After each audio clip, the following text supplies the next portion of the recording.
Hello and welcome, Inspired Podcast community. This is your new episode. My name is Caroline, and my today's guest is Victoria Mensch. And I'm so happy she said yes to our interview. How are you doing today? I'm doing very well, Caroline. Really happy to be here. Thank you for inviting me. Oh, thank you so much.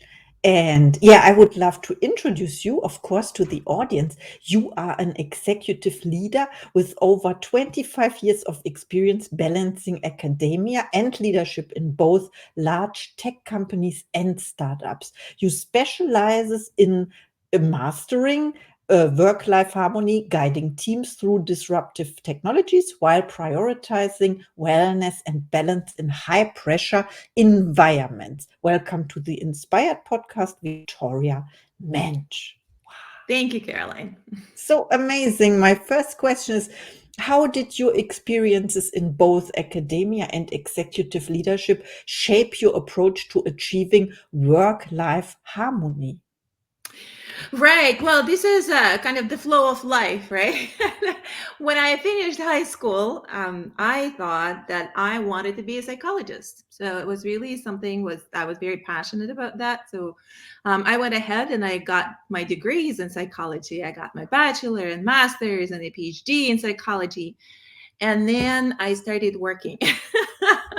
And I lasted for about a year being a counseling psychologist. And at the end of that year, I said, I cannot take it anymore. So I made a mistake. I thought it was my passion. I followed my passion and it didn't work out. I really hated it. So I pivoted, right? So I looked at my life and I pivoted and I decided that corporate career would be much better for me. And then I looked at like what kind of skills do I have? I have my research skills. I have my understanding of humans' emotions and motivations.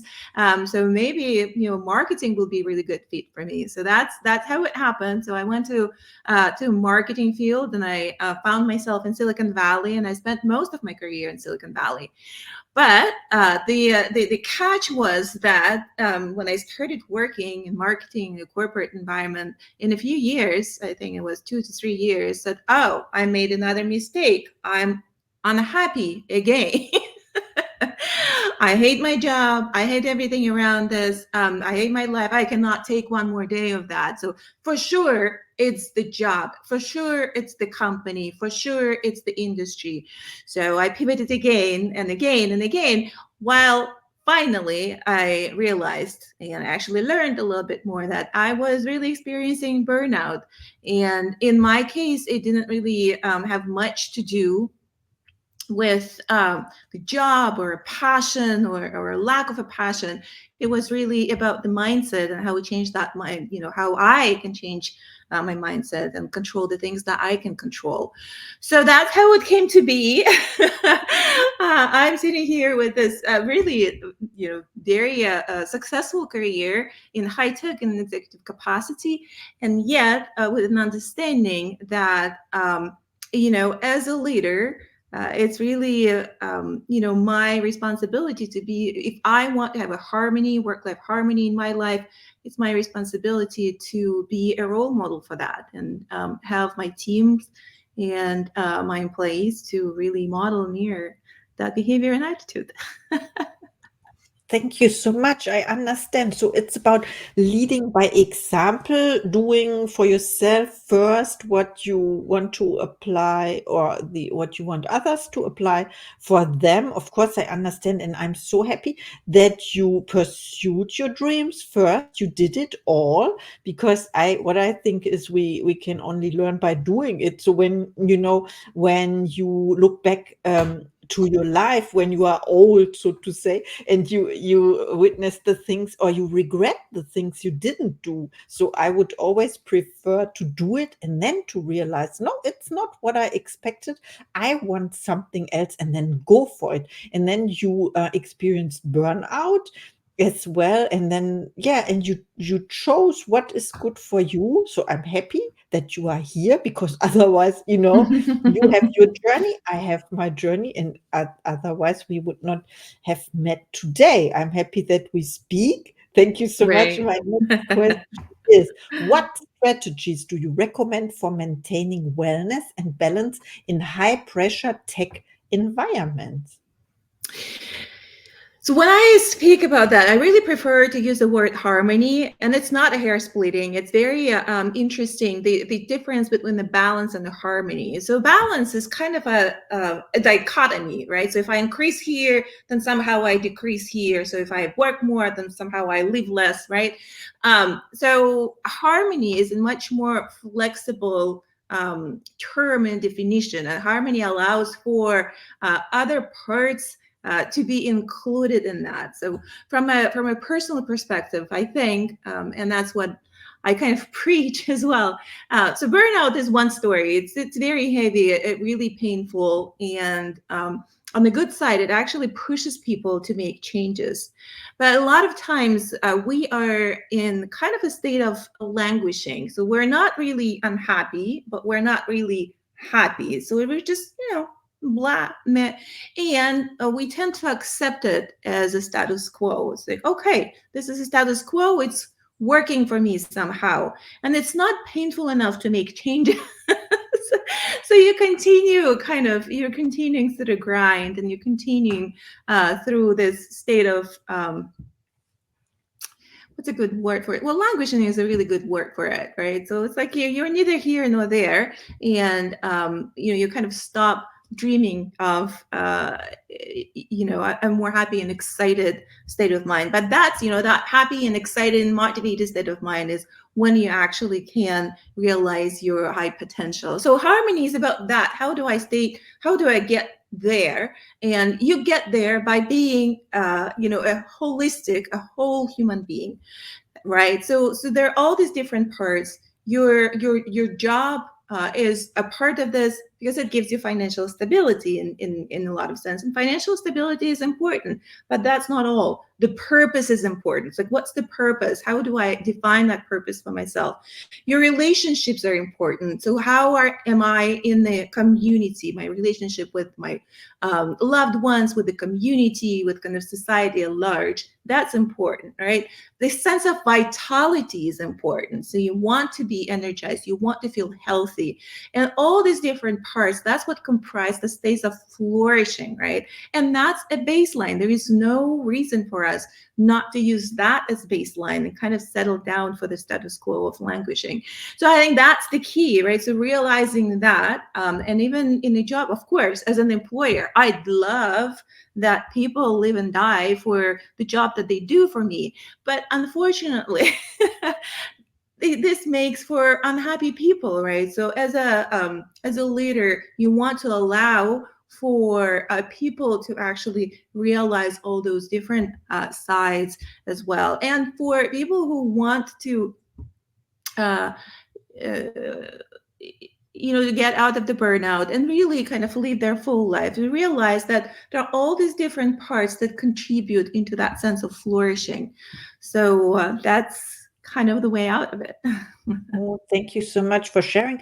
I understood better now, and also how you implemented the word, or you replaced it, the word balance by harmony. And this is so true because you explained the picture about the balancing two things, and when one increases, then the other one decreases. And you preferred the term harmony. That means I imagined like an energy dance or something, and things in harmony with each other, work and what makes you happy, and to take care of yourself, of course, self-care in something, and finding your purpose Yeah, it also eventually. means the flexibility, right? So there are days when parts of it take up more space, and there are days when parts of it takes up less space, and it's totally individual and personalized. As long as you have that kind of north star, that big picture in mind, that's where I'm going, right? So I am a multi-passionate,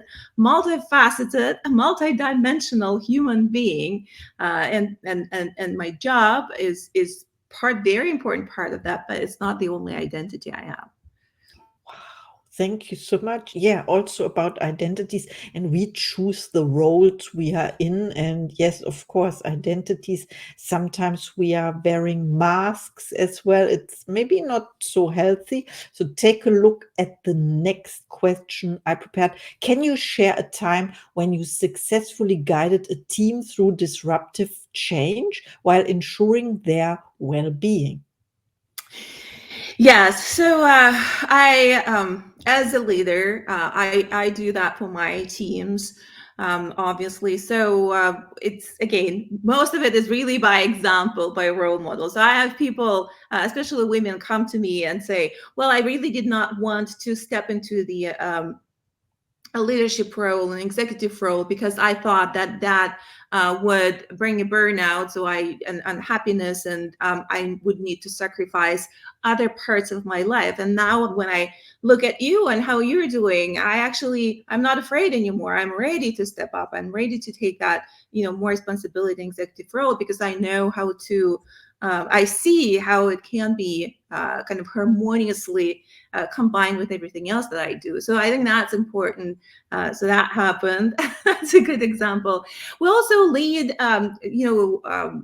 our clients as corporations and helping them to set that culture and those values within the corporations as well. When on the level of corporate culture, mental well-being, mental health becomes one of the values. It truly is. The pain is real on the corporation and the business level. So it's not just people kind of suffer individually from a burnout, not, but there is a real pain and the real costs on the corporation and the business of people in place being unmotivated. So, and again, most often we actually encourage leaders to start the change with themselves. So, for example, I just recently had a discussion about the culture of underappreciation and how toxic that is when people in the company don't feel appreciated. And the question was, well, how do we actually establish a culture of appreciation? And you start with yourself, right? You start with practice, with the practicing of gratitude. Which what does that mean?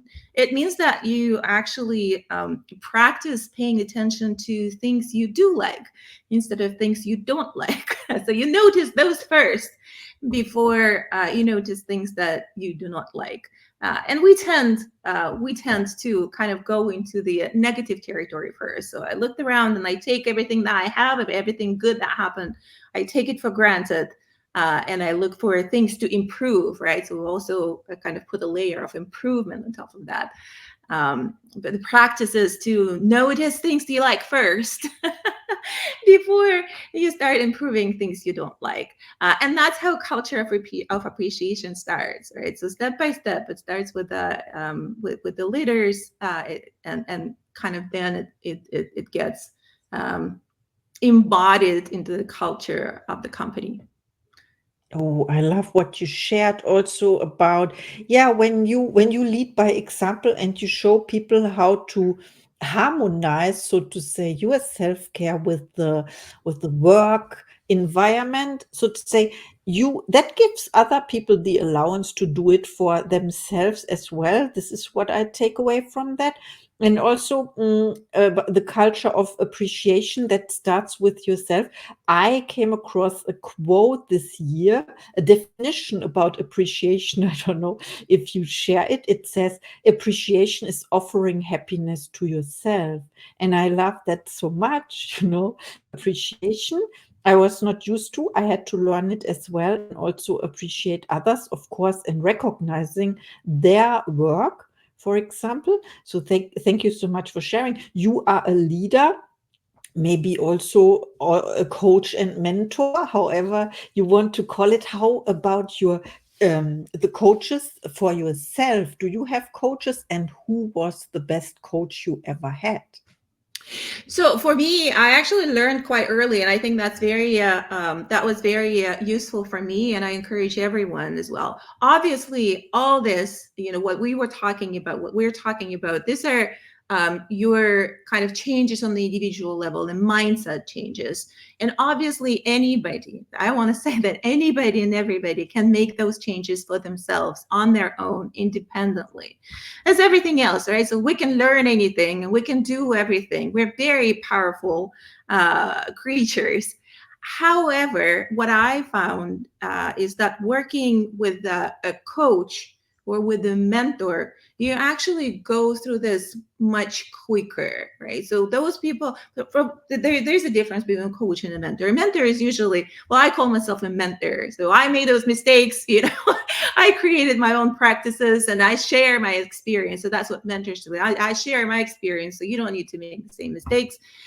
Coach is a little bit different. The coaches, do not need to have the same kind of experience and live through that. They still can coach you through the practices, well established practices, best practices that they learned somehow.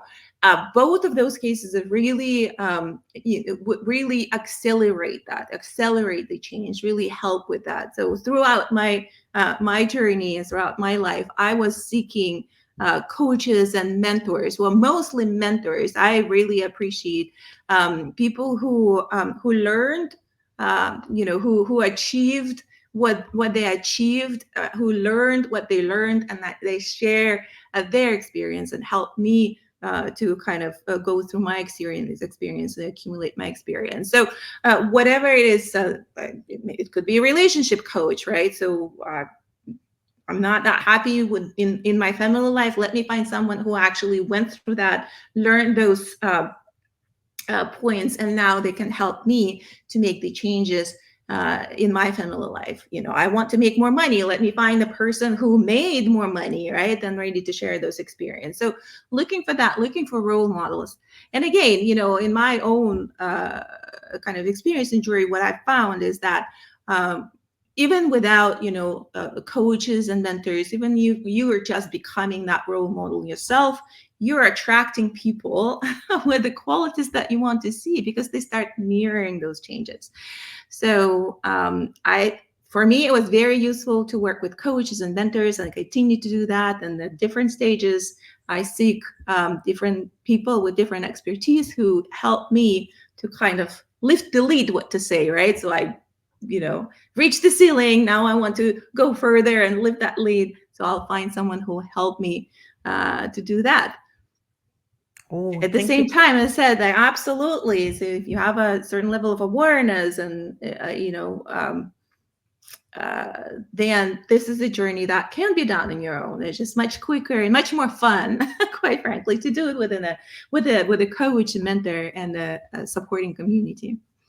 Oh, I understand. So you recommend to find a coach for yourself as well. A mentor saves you time. I know this, and also about accountability, and finding a uplifting community. You said this. Thank you so much. And how about goals? Do you set goals or intentions for yourself? And what is one of your next projects? For what I found working with people and using my deep psychological background, that we are so unique. Each of us is very unique. There are people who really thrive when they have a goal and a project plan and a step-by-step implementation plan. It really helps them. They're very organized that way. So the Excel spreadsheets, whatever the project management software, works very well for them. So they're very disciplined and detailed that way. And there are people who really are not built that way, and they're much more going with the flow kind of way, right? So I'll figure it out the way I go. I'll play it by ear. In both cases, though, it's important to have that vision, right? So to have that North Star. It could be very defined as a goal. I want to earn X, whatever. I want to make X revenue by the end of the year. In some cases, it could be, well, I just want to live in a state of abundance, right? But that North Star is important. And I encourage everyone to have that state of flourishing as a North Star. It's like, I want to live excited and vibrant life. I want to be in that state of flourishing. What does it mean for me? That's my North Star. And you move that way. Whether you need a project plan for that or you don't need a project plan for that. I understand. So everyone is unique, and yes, North Star is a good keyword to name your goal or where you are heading to, where you are focusing from. Of course, this is what drives you. And yeah, thank you for our interview today. Where can we find you, and when people reach out to you after listening to this episode, do you have special offers or services? The best way to find me is on LinkedIn, Victoria Mensch. And so follow me, reach out, follow me for any more tips on leadership, on the burnout prevention, on mental health, and kind of personal growth. I do have my corporate business website called Silicon Valley Executive Academy, when we offer those programs, leadership programs, how to be future ready leaders, how to lead kind of a changing workforce that's becoming more entrepreneurial and more autonomous. So those tips. Reach out. LinkedIn is the best way. You can connect with me. You can schedule a call and we can talk about what you're going through. So happy to stay connected. Thank you so much. And please reach out to Victoria. She's amazing. She has information not many people have, and she's ready to share with us and help you. And now is time for your last thought to the audience, please. Well, the thought to the audience. Your message. Your My message. message. Well, as I said, I guess the main message is that, let's raise the bar. Let's not languish. Let's raise the bar and set our goals higher. So we are those multifaceted, multi-passionate human beings, and the state of flourishing, I think, should be our default state. So um, let's set our bar higher, and let's kind of be in that state of flourishing and happiness. And it's all possible through the mindset shifts. Thank you so much for sharing. I'm inspired now. Thank you for our interview. Thank you, Caroline. And see you in the next episode.